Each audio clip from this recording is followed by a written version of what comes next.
चांगल्या पद्धतीनं एकदा एक पालक वडील तुमच्या सारखा झाला, माझ्या सारखा झाला, किंवा इथं बसलेले जे वडील तुल्य मंडळी आहेत त्यांच्यासारखा एक पालक होता, वडील तुल्य एक पालक बसलेला होता आणि त्यानं ठरवलं की आज आपण मार्केटला जायचं, माझ्या मुलाला घ्यायचं, गाडीवरून तो मार्केटला निघा.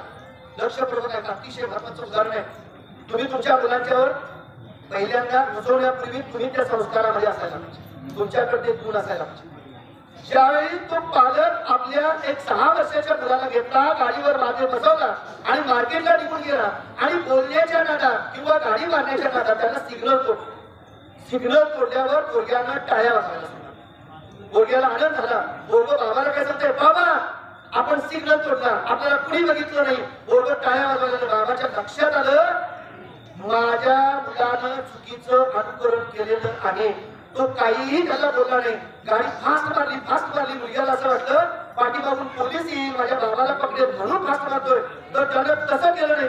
तो पुढच्या सिग्नलपर्यंत गाडी मारला आणि पुढच्या सिग्नलला एक ट्रॅफिक पोलीसवाला उतरला होता.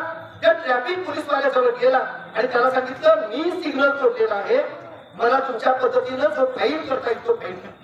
तो पोलीस आपण बऱ्याच वेळेला एखाद्या ट्रॅफिकवाल्याला झालं तर पुन्हा कुणाला फोन लावतो. आमचा जिल्हा परिषद सदस्य, गावचा सरपंच आणि कोण पत्रकार या सगळ्यांना